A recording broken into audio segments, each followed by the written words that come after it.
41 একটা কোশ্চেন ছিল, বিভিন্ন সন্ধিগত মৌলসমূহ পরস্পরের সঙ্গে যুক্ত হয়ে সহজে সংকর ধাতু বা ধাতু সংকর গঠন করে কেন।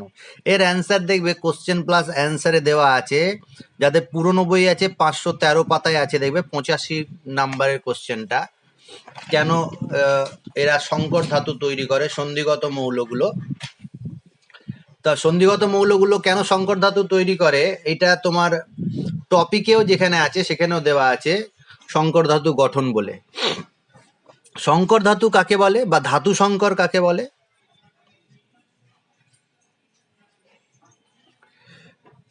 বিভিন্ন ধাতু বিভিন্ন অনুপাতে নিজেদের মধ্যে যুক্ত হয়ে বা নিজেদের মধ্যে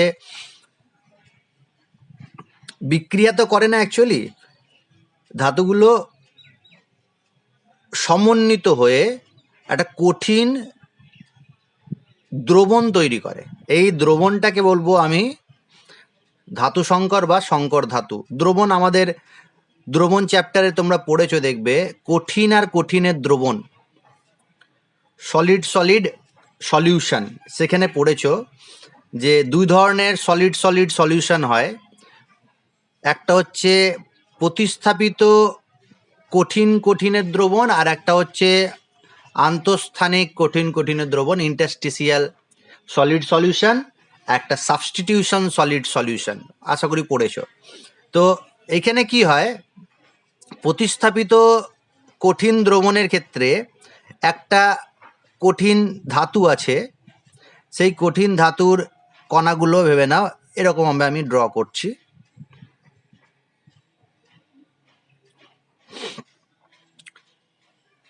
ঠাসাঠাসি ভাবে আছে ভেবে নাও।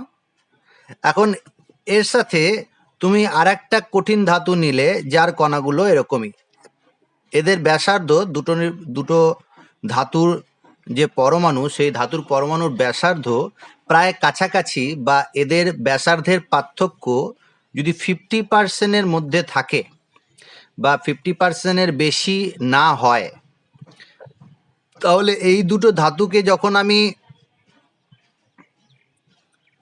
মেশাবো তখন কি হবে, দু ধরনের হতে পারে। এক হচ্ছে যে এই যে ইন্টারস্টিসিয়াল সাইট আছে, ইন্টারস্টিসিয়াল সাইটে এই ধাতুগুলো ঢুকে যেতে পারে, বা এইগুলোকে প্রতিস্থাপিত করে সেই জায়গাটা দখল করতে পারে।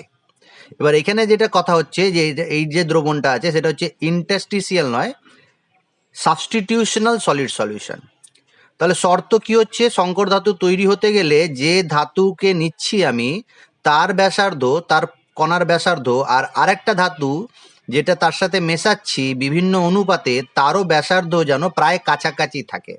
যদি রেডিয়াসটা কম্পারেবল হয়, তুলনীয় হয়, তাহলে কি দেখা যায় যে ধাতুর কণাগুলোকে অন্য ধাতুর কণা প্রতিস্থাপিত করে একটা দ্রবণ তৈরি করে। এইটাকে বলছি সংকর ধাতু। দেখা গেছে যে সন্ধিগত মৌলগুলোর ক্ষেত্রে রেডিয়াস যেগুলো হয় তারা তুলনীয় বা কম্পারেবল হয়, সেই জন্য বা পার্থক্য, এদের ব্যাসার্ধের পার্থক্য খুব কম হয়, তাই এদেরকে তুমি যখন মেশাবে খুব সহজেই পরস্পরের সাথে মিশে গিয়ে সংকর ধাতু তৈরি করবে। সেই জন্যই সন্ধিগত মৌলগুলো ধাতু সংকর বা সংকর ধাতু তৈরি করে। এরকম উদাহরণ তুমি অনেক জানো, সেই যেমন পিতল হচ্ছে একটা সংকর ধাতু যেখানে কপার থাকে আর জিঙ্ক থাকে, কাঁসা হচ্ছে একটা সংকর ধাতু যেখানে কপার থাকে টিন থাকে, এরকম আরো অনেক সংকর ধাতু আছে। তাহলে এইটা ধাতু সংকর বা সংকর ধাতুর কোশ্চেনটা 41-এর কোশ্চেন শেষ। এই পার্টটাই আমাদের সিলেবাসে আছে, আর এর পরের যেটুকুটা ছিল আগে সেটা বাদ দিয়ে দিয়েছে এবারে, কিন্তু কয়েকটা কোশ্চেন সেখান থেকেও করে নেবে তোমরা। আমি সেই জায়গাগুলো বলে দেবো, আর বাকিগুলো আমি বলবো যে রিডিং পড়ে নেবে। পরবর্তী যে পরীক্ষাগুলো হবে, নিট বা কম্পিটিটিভ এক্সাম যেগুলো হবে, সেখানে এখান থেকে কিন্তু কোশ্চেন থাকবে, সেটা একবার রিডিং পড়লেই হবে, কারণ এমসিকিউ কোশ্চেন থাকে। তাই রিডিং যদি পড়ে নাও ভালো করে, এনসিইআরটির বই থেকে পড়ে নেবে। আর অবশ্যই তুমি ছায়া প্রকাশনীর বইটাও পড়বে, বা তোমার কাছে যে বইটা আছে সেই বইটাও পড়বে। তো এর পরের যে কোশ্চেনটা আছে সেগুলো আমি শুধু বলে দিচ্ছি, মেন জায়গাগুলো বুঝিয়ে দেবো, বাকিগুলো দরকার নেই। যেমন K2Cr2O7 আকরিকের নাম আর তার প্রস্তুতি, K2Cr27 এ কি নেই? এর প্রস্তুতি নেই, এর ধর্মগুলো নেই। প্রিপারেশন অ্যান্ড প্রপার্টি বাদ হয়ে গেছে। KMNO4 এ প্রিপারেশন প্রপার্টি বাদ হয়ে গেছে।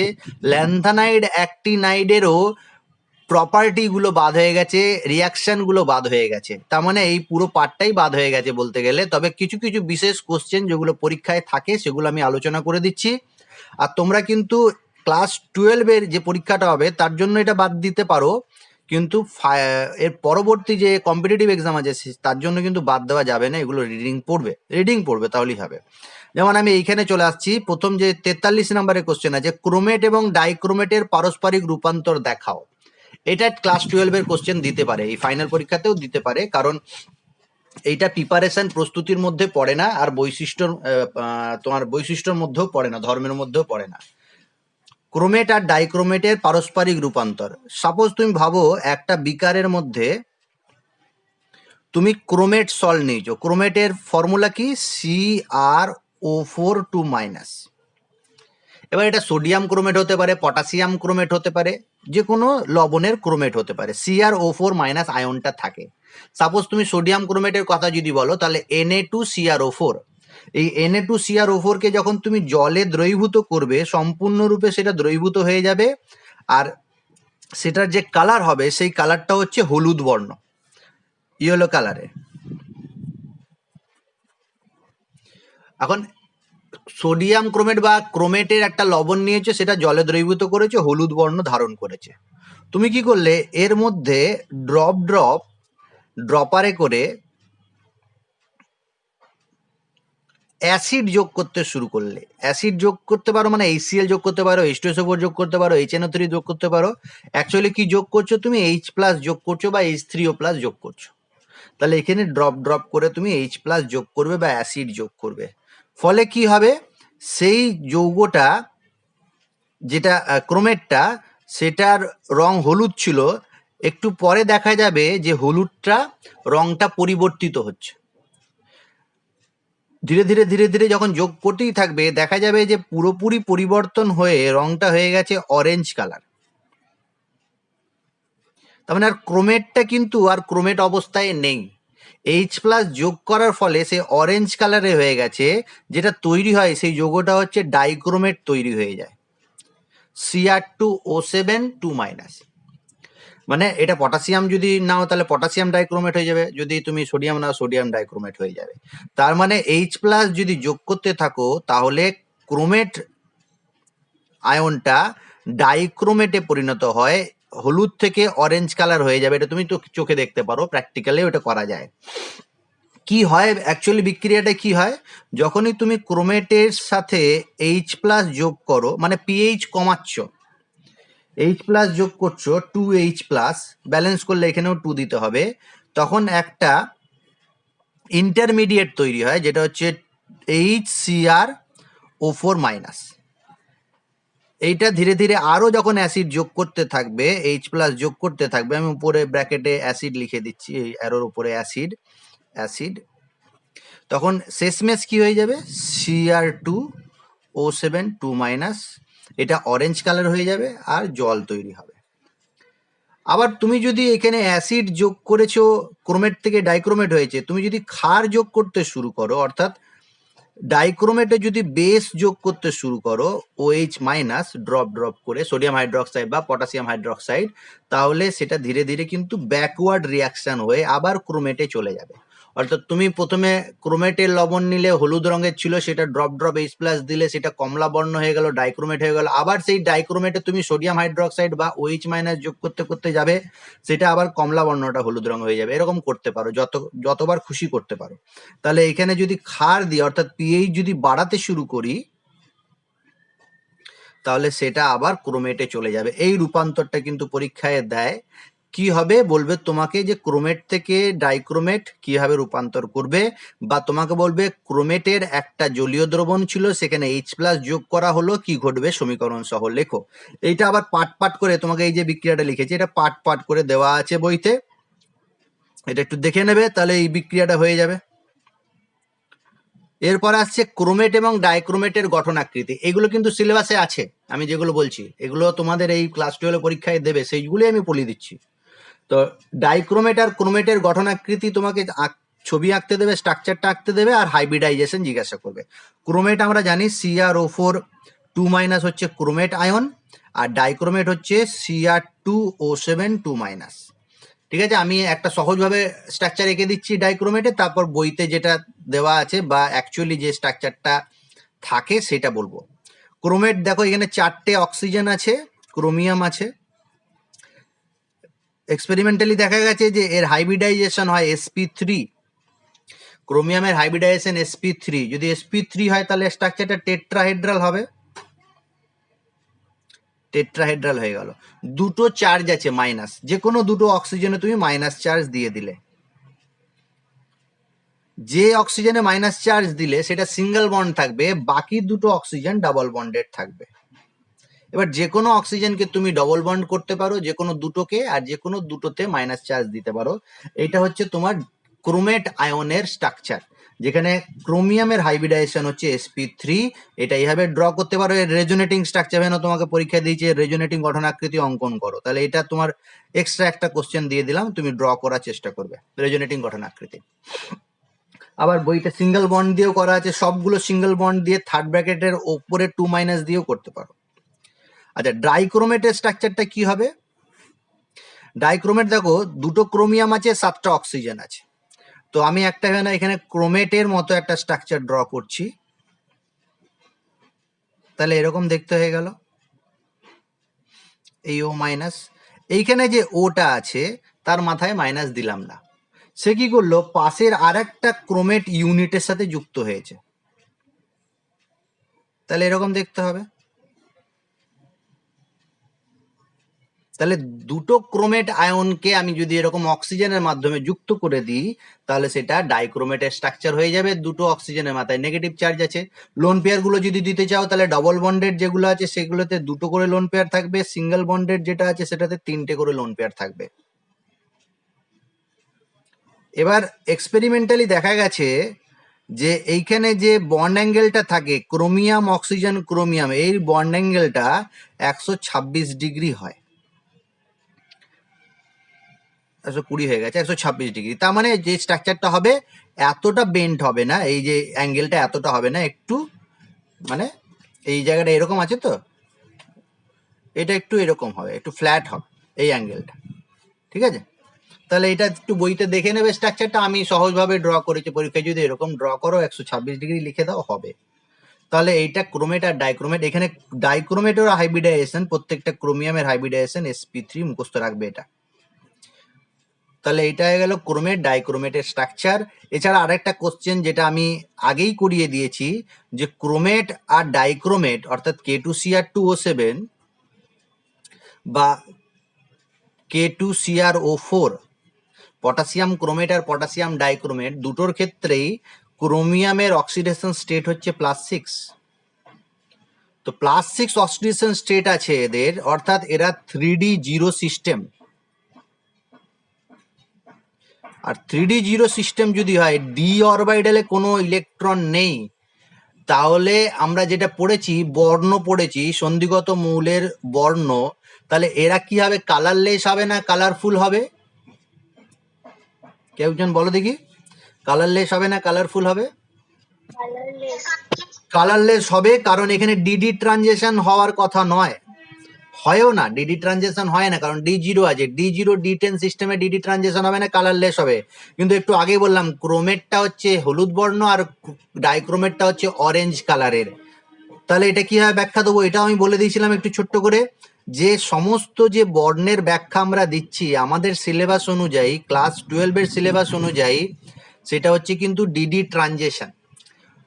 ডিডি অরবিটালে ইলেকট্রনের স্থানান্তরের জন্য বর্ণ দেখতে পাই আমরা। কিন্তু এছাড়া আরো অনেক ব্যাখ্যা আছে বর্ণের, যেটা আমাদের সিলেবাসে নেই, কিন্তু যেহেতু এই ক্রোমেট আর ডাইক্রোমেটের কথাটা এখানে উঠে এসেছে, এখানে আরেকটা কথা আমরা বলবো, এখানে চার্জ ট্রান্সফার দিয়েও বর্ণের ব্যাখ্যা দেওয়া যায়।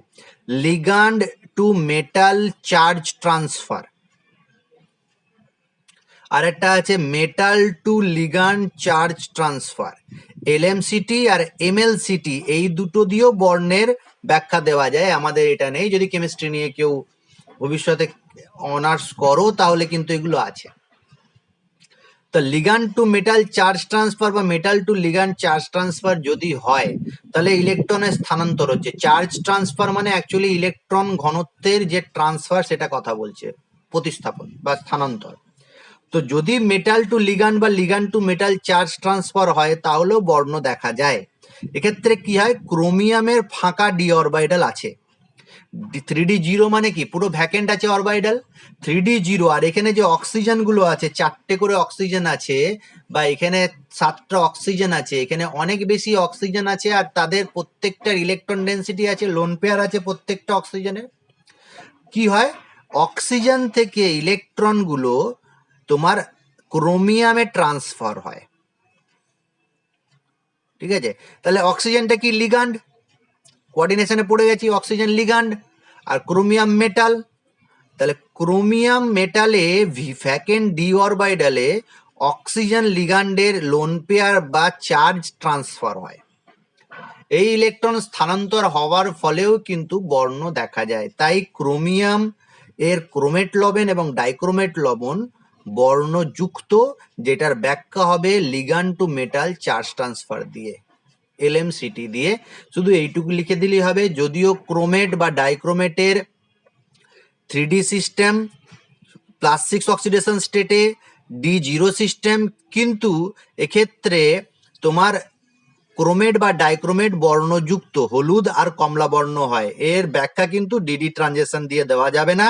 এর ব্যাখ্যা হবে চার্জ স্থানান্তর বা চার্জ ট্রান্সফারের মাধ্যমে অক্সিজেন পরমাণু থেকে ক্রোমিয়াম পরমাণুর দিকে নেগেটিভ চার্জ বা লোন পেয়ার স্থানান্তরিত হয়। এই স্থানান্তরের জন্য আমরা বর্ণ দেখতে পাই, যেটাকে ligand to metal charge transfer বলে। এটা বলেছি মনে হয়, আমার যতটা মনে আছে আমি বলেছি। তাহলে এটা হয়ে গেছে ক্রোমেট ডাইক্রোমেটের স্ট্রাকচার। এরপরে যা আছে এখানে দেখবে লেখা আছে বইতে, বইটা দেখিয়ে দিচ্ছি তোমাদের। ডাইক্রোমেটের প্রপার্টি, ধর্মাবলী, এই পুরো পার্টটাই আমাদের নেই, এই রিয়াকশন গুলো একটাও নেই। অবশ্য পরীক্ষাতে এখান থেকে কোশ্চেনও খুব একটা দিত না। যদি পড়তে চাও ভবিষ্যতের জন্য তাহলে আয়োডিনের সাথে বিক্রিয়াটা পড়বে অবশ্যই একটু, আর এইখানে পড়ে নেবে সালফারের সাথে বিক্রিয়া একটু পড়ে নেবে, আয়োডিন সালফারের বিক্রিয়াটা পড়ে নেবে, আর জারণ ধর্মটাও ক্রোমেটের পড়ে নেবে একটু, ডাইক্রোমেটের। তাহলে এটা পড়লে এই পার্টটা হয়ে যাবে। প্রিপারেশন নেই আমাদের, পুরোপুরি বাদ দিতে পারো ক্লাস 12 পরীক্ষার জন্য, ফাইনালের জন্য এটা আসবে না। হ্যাঁ, এটা নিটের জন্য তুমি একটু দেখে রাখতে পারো, তবে এখান থেকেও কোশ্চেন কম আসে। আর এখানে এবার নেক্সট আসছে ক্রোমিল ক্লোরাইড। এটা কিন্তু বাদ দেওয়া নেই, এখানে কিন্তু আমার কোশ্চেনও আছে, আর এটা খুব ইম্পর্টেন্ট একটা কোশ্চেন, যে 46 এর একটা কোশ্চেন আছে, আর 45 এর কোশ্চেনটাও করবে। K2Cr2O7 এবং K2Cr O4 এর ক্রোমিয়াম 6 অক্সিডেশন নাম্বার +6 হওয়ার ফলেও এ D3D0 হওয়া সত্ত্বেও রঙিন হয় কেন, এটা ব্যাখ্যা কিন্তু আমি দিয়ে দিলাম। এরপরে যেটা আছে 46 আর 47, এটাও ইম্পর্টেন্ট, এই বছরের জন্য হবে, কারণ যেহেতু K2Cr2O7 বাদ হয়ে গেছে। তাই ক্রোমিল ক্লোরাইড কি আর ক্রোমিল ক্লোরাইড টেস্টটাই বা কি, এটা একটু বলবো। বাকি যেটুকু পড়ালাম একটু দেখো, যে ক্রোমিল ক্লোরাইড কি। এখানে কোশ্চেন দিয়েছি 46 এ, কোশ্চেনটা খুব ভালো, যে ক্রোমিয়াম 6 এর একটি গ্যাসীয় যৌগের নাম লেখো। শুধু গ্যাসীয় না, এটা হচ্ছে বাদামি বর্ণের বা রেডিশ ব্রাউন কালারের একটা যৌগ। বাদামি আর লালাভো বা লালাভো বাদামি, রেডিশ ব্রাউন কালারের একটা গ্যাসীয় যৌগ, উদ্বায়ী যৌগ। সেটার নাম কি, ক্রোমিল ক্লোরাইড। ফর্মুলা হচ্ছে CrO2Cl2, ক্রোমিল ক্লোরাইড। তাহলে প্রথম কোশ্চেনের অ্যান্সার পেয়ে গেলাম, যে ক্রোমিয়াম 6 এর একটি গ্যাসীয় যৌগের নাম আর সংকেতও বলেছে, সংকেতটাও বলে দিলাম, ক্রোমিল ক্লোরাইড, আর সংকেত হচ্ছে CrO2Cl2। অক্সিডেশন নাম্বার বার করবে, দেবে +6 বেরোচ্ছে। দ্বিতীয় যে কথার কোশ্চেনটা আছে, এটা গ্র্যাজুয়েশনে প্রচুর দেয় আর তোমাদের দিতেও পারে, সেটা হচ্ছে ক্রোমিল ক্লোরাইড টেস্ট কি।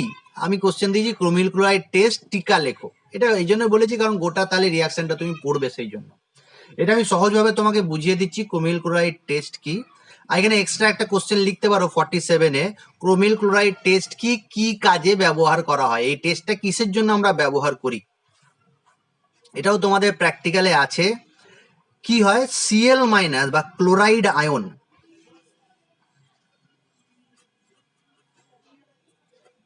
ক্লোরাইড যে আয়নটা আছে সেই আয়নটার শনাক্তকরণ করার জন্য এই টেস্টটা ব্যবহার করা হয়। এটা একটা কনফার্ম টেস্ট।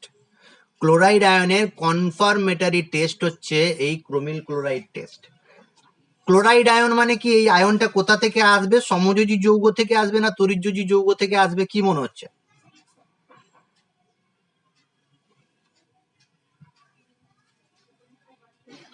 আয়নিক যৌগ থেকে আসবে না সমযোজী যৌগ থেকে আসবে ক্লোরাইড আয়নটা?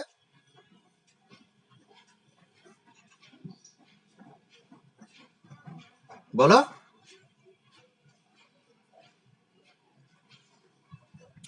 এই এত ইনঅ্যাক্টিভ থাকলে কি করে হবে?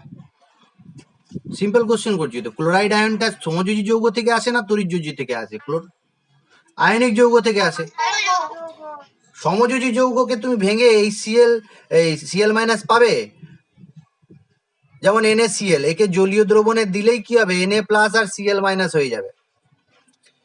কিন্তু তুমি যদি সমযোজী যৌগ নিয়ে নাও, সাপোজ বললাম PbCl2 বা PbCl4, এটা কিন্তু এত সহজে ভাঙবে না। Pb4 প্লাস আর 4Cl মাইনাস এত সহজে ভাঙবে না। এটা সমযোজী যৌগ, সমযোজী প্রকৃতির, পুরো বলবো না, সমযোজী প্রকৃতির। তাহলে এইটা কিন্তু আয়নীয় ক্লোরাইডের কথা বলছি, এটা খুব ইম্পর্টেন্ট একটা পয়েন্ট কিন্তু। হ্যাঁ, আয়নিক ক্লোরাইড, শুধুমাত্র আয়নিক ক্লোরাইডরাই এই টেস্ট দেয়। কারা দেবে? আয়নীয় ক্লোরাইড বা তড়িৎযোজী ক্লোরাইড আয়নগুলো এই টেস্ট দেবে। কারা দেবে না? যারা সমযোজী প্রকৃতি, যেমন সিলভারের ক্লোরাইড দেবে না, মার্কারি ক্লোরাইড দেবে না, লেড ক্লোরাইড দেবে না, টিন ক্লোরাইড দেবে না, এরা কিন্তু এই টেস্টে সাড়া দেবে না। পরীক্ষায় যদি জিজ্ঞাসা করা হয় কেন এরা সাড়া দেবে না, কারণ এটা সমযোজী ক্লোরাইড বা সমযোজী প্রকৃতির ক্লোরাইড, তাই এরা সাড়া দেবে না। তাহলে প্রথম হচ্ছে ক্রোমিল ক্লোরাইড টেস্ট করা হয় Cl মাইনাস আয়নের, আয়নীয় ক্লোরাইড আয়নের টেস্ট করার জন্য, শনাক্তকরণ করার জন্য।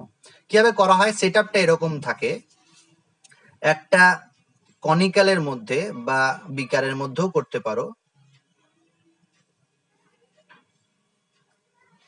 যেখানে কর্ক যুক্ত থাকে আর এইখান দিয়ে একটা নল থাকে, ইউ আকৃতির একটা নল থাকে।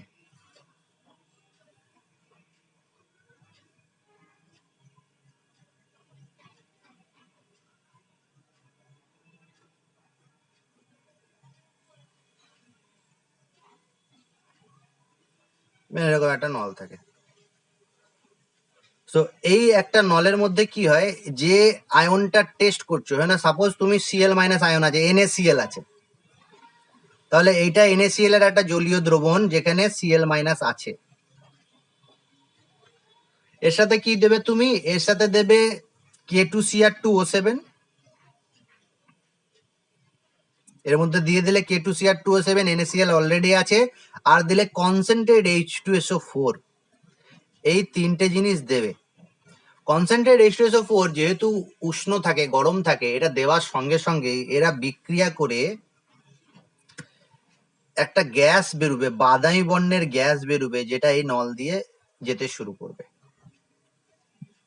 এই যে বাদামি, অরেঞ্জ, রেডিশ ব্রাউন কালারের যে গ্যাসটা আছে, সেটা অ্যাকচুয়ালি ক্রোমিল ক্লোরাইড, CrO2Cl2, যেটা উদ্বায়ী বা গ্যাসীয় পদার্থ। এটা তৈরি হবে, এটা তৈরি হওয়ার পর এই নলের মাধ্যমে এই দিক থেকে এই দিকে আসবে। আচ্ছা, এইখানে আমি আগে থেকে এই কনিক্যালের মধ্যে একটা দ্রবণ তৈরি করে রাখবো, সোডিয়াম হাইড্রোক্সাইডের ক্ষারীয় দ্রবণ, NaOH এর দ্রবণ বা জলীয় দ্রবণ আমি এখানে রাখবো। তার মানে এই যে বাদামি, অরেঞ্জ, রেডিশ ব্রাউন কালারের লালা ও বাদামি রঙের যে গ্যাসটা আসছে, সেটা এইখানে এসে এই সোডিয়াম হাইড্রোক্সাইডের জলীয় দ্রবণের সাথে মিশবে। তার মানে এখানে আমি NaCl, আমি জানি না এটা Cl মাইনাস আছে কিনা, আমি নিয়েছি K2Cr2O7 আর H2SO4 দিয়েছি, এখানে একটা লবণ আছে, সেই লবণে ক্লোরাইড আছে কিনা টেস্ট করতে চাইছি। যদি তোমার ক্লোরাইড থাকে তবেই তো এই অরেঞ্জ, রেডিশ ব্রাউন কালারের গ্যাসটা পাবো, নাহলে তো পাবো না। যদি ক্লোরাইড না থাকে তাহলে ক্রোমিল ক্লোরাইড তৈরি হবে না। যদি ক্লোরাইড থাকে তবেই তো ক্রোমিল ক্লোরাইড তৈরি হবে। তাহলে ক্রোমিল ক্লোরাইড তৈরি হয়ে সেটা সোডিয়াম হাইড্রোক্সাইড দ্রবণে যাবে। যখন এই দ্রবণের সংস্পর্শে এই গ্যাসটা মিশবে, একটু যদি ঝাঁকিয়ে নেওয়া হয় তাহলে এই গ্যাসটা এই দ্রবণে যাবে আর বইতে বলছে যে বাদামি বর্ণ ধারণ করবে, হালকা হলুদ রঙের কালারটা থাকে, লাইট ইয়েলো কালার বা একটু বাদামি ভাব থাকে বলতে পারো। এই একটা দ্রবণ তৈরি হবে, ক্লিয়ার সলিউশন, স্বচ্ছ একটা দ্রবণ হবে যেটা বাদামি বর্ণ বা হলুদ বর্ণের একটা দ্রবণ। এরপরে কি করব, এই দ্রবণটাকে আমি বের করে নেব, দিয়ে এই দ্রবণ থেকে আমি টেস্ট টিউবে কিছুটা মেটেরিয়াল নিয়ে নেব। তাহলে এই টেস্ট টিউবে যে মেটেরিয়ালটা নিয়েছি, আচ্ছা, ক্রোমিল ক্লোরাইড সোডিয়াম হাইড্রোক্সাইডের সাথে বিক্রিয়া করে কি তৈরি করে, CrO2Cl2 প্লাস NaOH এর যে জলীয় দ্রবণ আছে, এরা বিক্রিয়া করে যেটা তৈরি করে সেটা হচ্ছে সোডিয়াম ক্রোমেট এর দ্রবণ, Na2CrO4 এর দ্রবণ তৈরি করে। একটু আগেই বলেছি এই দ্রবণের বর্ণ কি হয়, সোডিয়াম ক্রোমেটের বর্ণ কি হয়, হলুদ বর্ণ হবে, সেটাই বলছি, বইতে বাদামি দেওয়া আছে, অ্যাকচুয়ালি হলুদ রঙের হয়। তাহলে এটাতে সোডিয়াম ক্রোমেটের দ্রবণ আছে যেটা স্বচ্ছ হলুদ রঙের একটা দ্রবণ। এবার এই যে দ্রবণ আছে Na2CrO4, এর সাথে কি নেব, অ্যাসিটিক অ্যাসিড নেব। তাহলে দ্রবণ এখন কি হয়ে গেছে, ক্ষারীয় আছে না আম্লিক হয়ে গেছে, হ্যাঁ, তাহলে সোডিয়াম হাইড্রোক্সাইডের দ্রবণ ছিল, তার মধ্যে আমি অ্যাসিটিক অ্যাসিড নিয়েছি, তাহলে আম্লিক হয়ে গেছে।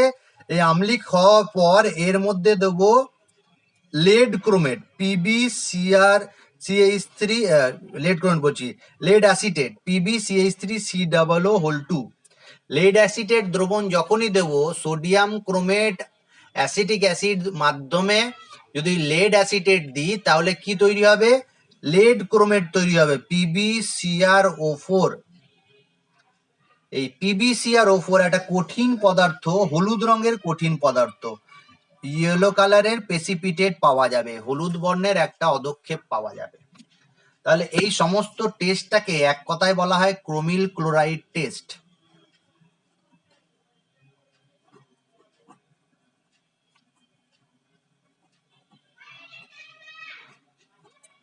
কিসের জন্য করা হয় ক্রোমিল ক্লোরাইড টেস্টটা, আয়নীয় বা তড়িৎযোজী ক্লোরাইড আয়নের টেস্ট করার জন্য।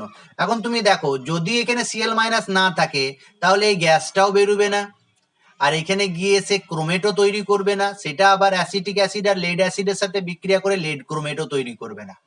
যদি ক্লোরাইড আয়ন থাকে তাহলে ক্রোমিল ক্লোরাইড তৈরি হবে, যদি ক্রোমিল ক্লোরাইড তৈরি হয় তাহলে সোডিয়াম ক্রোমেট তৈরি হবে, যদি সোডিয়াম ক্রোমেট তৈরি হয় সেটা অ্যাসিটিক অ্যাসিড মিডিয়ামে লেড অ্যাসিডের সাথে লেড ক্রোমেট তৈরি করবে। তাহলে এই টেস্ট থেকে আমি বলতে পারি যে আমার এই যে কনিক্যালের মধ্যে বা এই পাত্রের মধ্যে যেটা নিয়েছিলাম সেখানে ক্লোরাইড আয়ন আছে। এটা একটা পজিটিভ ক্লোরাইড আয়নের টেস্ট। এই রিয়াকশন গুলো কিন্তু আমি ছোট ছোট করে লিখেছি, যেটা বই থেকে ভালো করে তোমাকে লিখতে হবে। সমস্ত রিয়াকশন গুলো লিখে দেবে, যদি টিকা দেয় তাহলে এই সমস্ত রিয়াকশন তোমাকে লিখে বলতে হবে। আরেকটা আছে, এটাও ইম্পর্টেন্ট কোশ্চেন, এইচএসএ প্রায় দেয় এই কোশ্চেনটা, যেটা আমার পরবর্তী কোশ্চেন নোটের মধ্যে দিয়েছি, সেটা হচ্ছে 48 এর K2Cr2 আম্লিক দ্রবণের সঙ্গে H2O2 বিক্রিয়ায় কি ঘটবে। K2Cr2O7 এর সাথে এর আম্লিক দ্রবণের সাথে যদি H2O2 দাও, হাইড্রোজেন পারঅক্সাইড দাও, তাহলে কি ঘটবে সমীকরণ সহ লেখো। এটা কিন্তু থাকে, আর এটা K2Cr2O7 এর শনাক্তকরণ পরীক্ষাও বলতে পারি। K2Cr2O7 এর শনাক্তকরণ পরীক্ষা হিসাবেও এটা দিতে পারে, বা K2Cr2O7 এর আম্লিক দ্রবণে H2O2 দিলে কি ঘটবে সমীকরণ সহ লেখো, এটা প্রায় দেয়। কি হবে, কিছুই হবে না, নীল বর্ণ ধারণ করবে। K2Cr2O7 এর সঙ্গে H2O2 আর আম্লিক মাধ্যমে যদি বিক্রিয়াটা করি আমি, তাহলে নীল বর্ণ পাওয়া যায়। এই নীল বর্ণটা কিছুক্ষণের পরেই কিন্তু অন্তর্নিহিত বা ভ্যানিশ হয়ে যাবে। তাহলে কি হয়, অ্যাকচুয়ালি Cr2O7 2- এর সাথে H2O2 আম্লিক মাধ্যমে যখন বিক্রিয়া হয় তখন তৈরি করে CrO4, খুব ইম্পর্টেন্ট একটা যৌগ। এটার নাম কি বলো কেউ দেখি, ক্রোমিয়াম পেন্টক্সাইড। এটা একটা পারক্সাইড যৌগ, ঠিক আছে, ক্রোমিয়াম পারক্সাইডের যৌগ, যার নাম হচ্ছে ক্রোমিয়াম পেন্টক্সাইড বলতে পারো, কিন্তু এটা পেন্টাঅক্সাইড, পাঁচটাই কিন্তু অক্সাইড হিসাবে থাকে না। এই CrO4 এর টেস্ট এর স্ট্রাকচারটাও তোমরা দেখেছো, বাটারফ্লাই লাইক স্ট্রাকচার। আমি মনে হয় রেডক্স চ্যাপ্টারে ক্লাস 11-এ পড়িয়েছি, তোমাদের যদি পড়িয়ে থাকি তাহলে পড়িয়েছি। এরকম দেখতে হয় এই CrO5, যেখানে ক্রোমিয়ামের অক্সিডেশন স্টেট হয় +6, খুব ইম্পর্টেন্ট এটা, -1, এটা -1, এটা -1, এটা -1, এটা -2। যদি তুমি এমনি করে বলো CrO4 অক্সাইড বলো, তাহলে কি 5টা অক্সিজেনে -2, তাহলে ক্রোমিয়াম +10 হয়ে গেল। ক্রোমিয়াম +10 হতে পারে না, 6-এর বেশি হতে পারে না জারণ সংখ্যা। এটা পারক্সাইড রূপে থাকে, এটা বাটারফ্লাই লাইক স্ট্রাকচারে থাকে। এখানে 4টে অক্সিজেন পারক্সাইড অবস্থায় থাকে, 1টা অক্সিজেন অক্সাইড অবস্থায় থাকে। তাহলে এই যৌগটা তৈরি হয়, সেই জন্য এর বর্ণ হচ্ছে নীল। তাহলে নীল বর্ণের একটা যৌগ তৈরি হয় যদি K2Cr2O7 এর সাথে হাইড্রোজেন পারক্সাইড অ্যাসিড মিডিয়ামে বিক্রিয়া ঘটাও। সেই CrO5 যৌগটা কিছুক্ষণের পরেই অন্তর্নিহিত বা ভ্যানিশ হয়ে যায়। কারণ কি হয়, এটা বিয়োজিত হয়ে ক্রোমিয়াম 3+ আর অক্সিজেনে ভেঙে যায় বা রূপান্তরিত হয়ে যায়। বিয়োজিত হয়ে Cr ক্রোমিয়াম 3+ আর অক্সিজেন অণুতে বেরিয়ে চলে যায়, তাহলে অন্তর্নিহিত বর্ণহীন হয়ে যায়। এটা একটু পড়ে নেবে, তাহলেই হয়ে যাবে। আর লাস্ট হচ্ছে পটাশিয়াম ডাইক্রোমেটের ব্যবহার। এই পাতাতেই বলে দেবো, আমি নেক্সট পেজে যাব না। আর ব্যবহারটাও পড়ে নেবে, দুটো ব্যবহার পড়লেই হয়। K2Cr2O7 এর ব্যবহার কিন্তু পরীক্ষায় লিখতে দেয়। আমি মেন যে ব্যবহারটা সেটা বলে দিচ্ছি দুটো। একটা হচ্ছে বিভিন্ন বর্ণ বা বর্ণযুক্ত যৌগ তৈরি করতে বা বিভিন্ন রাসায়নিক যৌগ তৈরি করতে পটাশিয়াম ডাইক্রোমেট খুব ব্যবহার করা হয়। ঠিক আছে, আমরা পড়েছি কোঅর্ডিনেশন যৌগে ক্রোম অ্যালাম। ওই ক্রোম অ্যালাম যৌগটা কিন্তু পটাশিয়াম ডাইক্রোমেটের বিক্রিয়াতেই তৈরি হয়। ক্রোম অ্যালামের সংকেত জানো তোমরা, K2SO4.Cr2SO4 আর 24 অণু জল। এছাড়া আরো অনেক যৌগ আছে, ক্রোম ইয়েলো বলে একটা যৌগ আছে যেটা লেড ক্রোমেটকে বলা হয়। আর বিভিন্ন ক্রোমিয়াম ঘটিত যৌগ তৈরি করতে কিন্তু ডাইক্রোমেট বা পটাশিয়াম ডাইক্রোমেট ব্যবহার করা হয়। আর একটা খুব ইম্পর্টেন্ট, ভেরি ভেরি ইম্পর্টেন্ট একটা পয়েন্ট লিখছি, যে এইটা অ্যানালিটিক্যাল কেমিস্ট্রিতে আয়তনিক বা আয়তন মাত্রিক বিশ্লেষণে মুখ্য প্রমাণ দ্রবণ হিসাবে ব্যবহার করা হয়। মুখ্য প্রমাণ দ্রবণ, এটাকে বলা হয় প্রাইমারি স্ট্যান্ডার্ড সলিউশন। আর এই যৌগকে বলা হয় প্রাইমারি স্ট্যান্ডার্ড সাবস্টেন্স বা যৌগ, মুখ্য প্রমাণ যৌগ। আর এদের দ্রবণকে বলা হয় মুখ্য প্রমাণ দ্রবণ। এটা পরীক্ষায় দেয় কিন্তু, মুখ্য প্রমাণ দ্রবণটা কি। কিছু কিছু দ্রবণ আছে, যেই দ্রবণগুলো তুমি যখন তৈরি করবে, সেভাবে না তুমি পটাশিয়াম ডাইক্রোমেটের একটা দ্রবণ তৈরি করেছো, Cr2O7, K2Cr2O7 1 নর্মাল দ্রবণ তৈরি করেছো।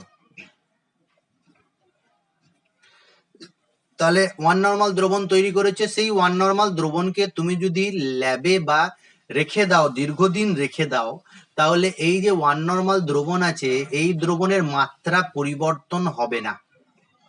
এটা দীর্ঘদিন 1 নর্মাল দ্রবণ হিসাবেই থাকবে, এর মাত্রা চেঞ্জ হবে না। যে সকল দ্রবণ তৈরি করার পর তাদের মাত্রা পরিবর্তিত হয় না দীর্ঘদিন রেখে দিলেও, সেই ধরনের দ্রবণকে মুখ্য প্রমাণ দ্রবণ বলা হয় বা প্রাইমারি স্ট্যান্ডার্ড সলিউশন বলা হয়।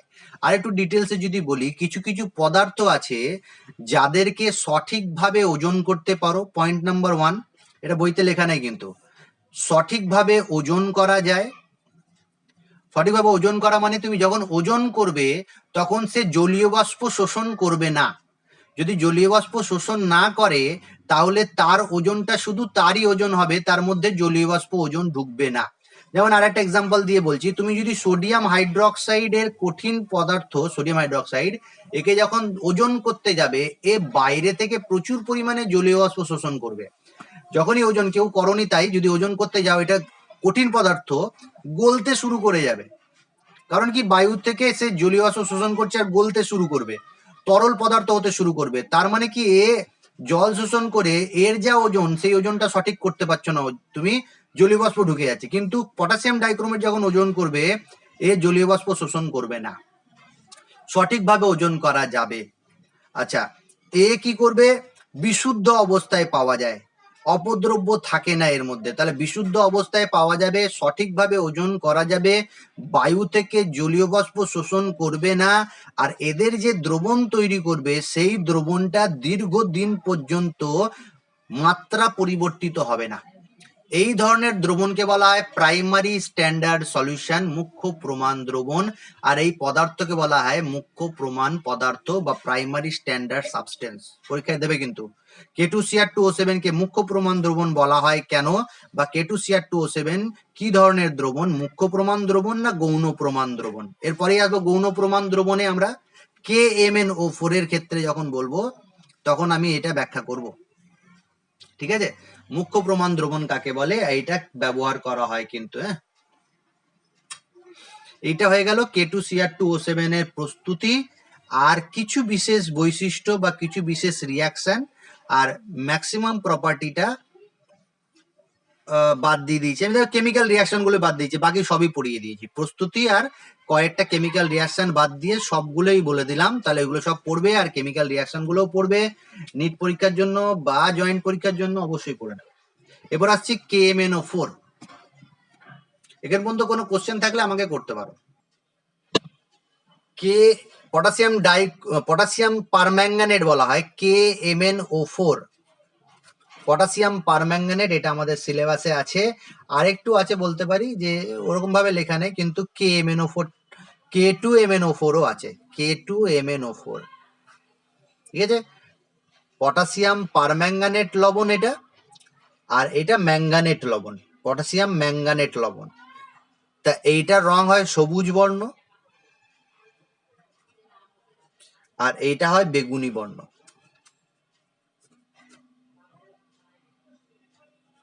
এই দুটো আছে। আবার বলে দিয়ে এদের প্রস্তুতি বাদ দিয়ে দিয়েছে এবারে আমাদের, আর এদের কেমিক্যাল রিয়াকশন গুলো বাদ দিয়ে দিয়েছে।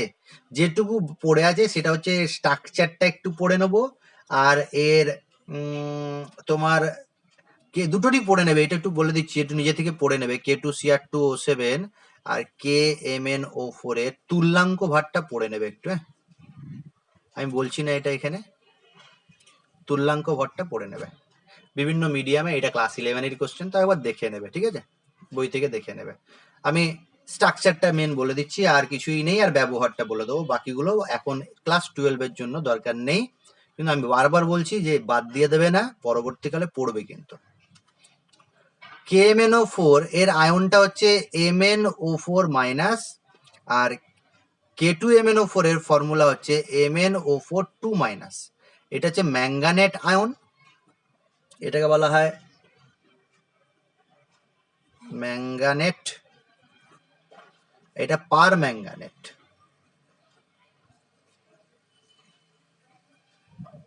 এটাই দেয় মেনলি, পারম্যাঙ্গানেটটাই দেয়। আর এর হাইব্রিডাইজেশনটা তোমাকে মুখস্থ রাখতে হবে, এটা খুব ইম্পর্টেন্ট একটা হাইব্রিডাইজেশন। সবাই ভুল করবে, স্ট্রাকচারটা যখন ড্র করবো আর তোমাকে জিজ্ঞাসা করব যে কি হবে এর হাইব্রিডাইজেশন, বলো দেখি কি বলবে তোমরা।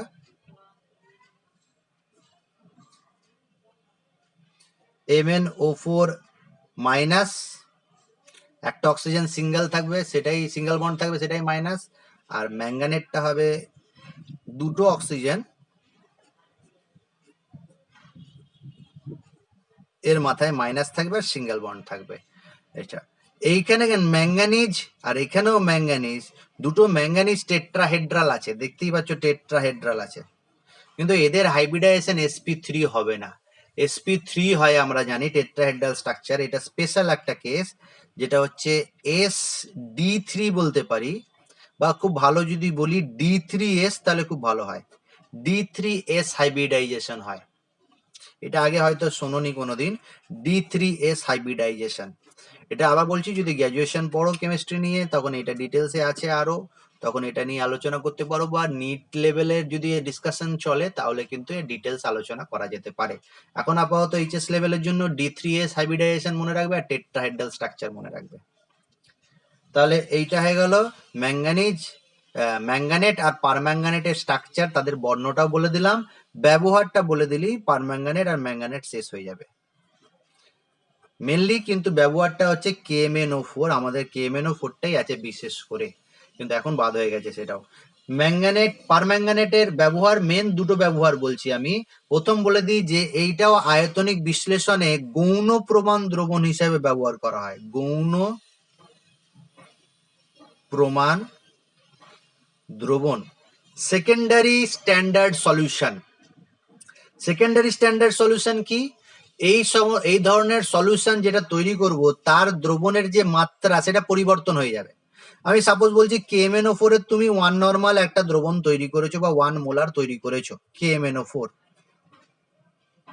দিয়ে একটা বোতলে রেখে দিয়েছো। সেই বোতলের গায়ে লেখা আছে 1 নর্মাল KMnO4। এটা কিন্তু তুমি 2-3 দিন পর যদি দেখো এদের দ্রবণের মাত্রা আর 1 নর্মাল থাকবে না, পরিবর্তিত হয়ে যাবে, মাত্রা চেঞ্জ হয়ে যাবে। তাই এদের যখন আমি এদেরকে নিয়ে যখন কাজ করব তখন এদের মাত্রাটাকে আমাকে আবার চেক করে নিতে হবে যে কত মাত্রা আছে, 1 নর্মাল আছে না কমে গেছে না বেড়ে গেছে, কি হয়েছে দেখতে হবে আমাকে। তখন কি করতে হয়? মুখ্য প্রমাণ দ্রবণের সাহায্য নিতে হয়। প্রাইমারি স্ট্যান্ডার্ড সলিউশনের সাহায্য নিয়ে আমি সেকেন্ডারি স্ট্যান্ডার্ড সলিউশনে মাত্রা নির্ণয় করব। সেকেন্ডারি সলিউশন কাকে বলবো? যে সকল পদার্থ জলীয় বাষ্প শোষণ করে বাতাস থেকে, সঠিকভাবে ওজন করা যায় না, বিশুদ্ধ অবস্থায় পাওয়া যায় না, আর এই ধরনের দ্রবণ, এই সব ধরনের পদার্থের দ্রবণ নিলে সেই দ্রবণের মাত্রা পরিবর্তিত হয়ে যায়, তাদেরকে বলা হয় গৌণ প্রমাণ দ্রবণ। আর এই গৌণ প্রমাণ দ্রবণের মাত্রাটাকে আমি আবার থেকে মাপার জন্য মুখ্য প্রমাণ দ্রবণের সাহায্য নিই। এই প্রক্রিয়াকে বলা হয় স্ট্যান্ডার্ডাইজেশন। স্ট্যান্ডার্ডাইজেশন হচ্ছে একটা প্রক্রিয়া যে ক্ষেত্রে গৌণ প্রমাণ দ্রবণের মাত্রা নির্ণয় করা হয় মুখ্য প্রমাণ দ্রবণের সাহায্যে। আর কি ব্যবহার আছে? এর ব্যবহার আছে, এটা তোমার জীবাণুনাশক, অ্যান্টিসেপটিক আর ডিসইনফেক্টেন্ট হিসাবেও কাজ করে।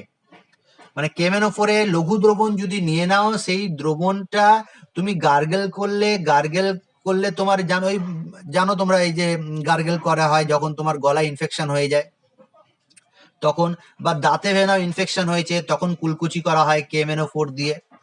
তবে খেয়ে নিও না, যে KMnO4 জীবাণুনাশক, পেটের জীবাণুগুলোকে নষ্ট করার জন্য খেয়ে নেবো তাহলে মরে যাবে কিন্তু, হ্যাঁ।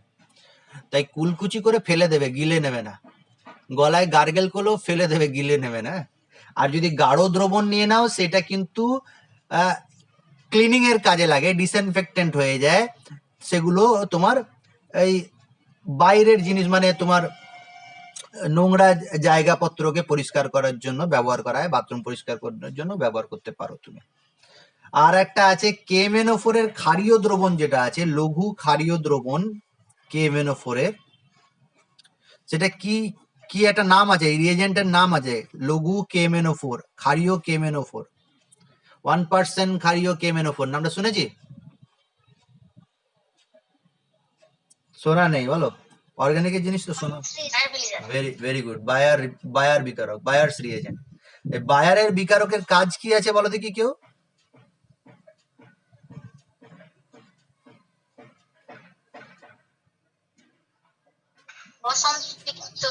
ভেরি গুড, অসম্পৃক্ততা, আনস্যাচুরেশন টেস্ট করার কাজে লাগে।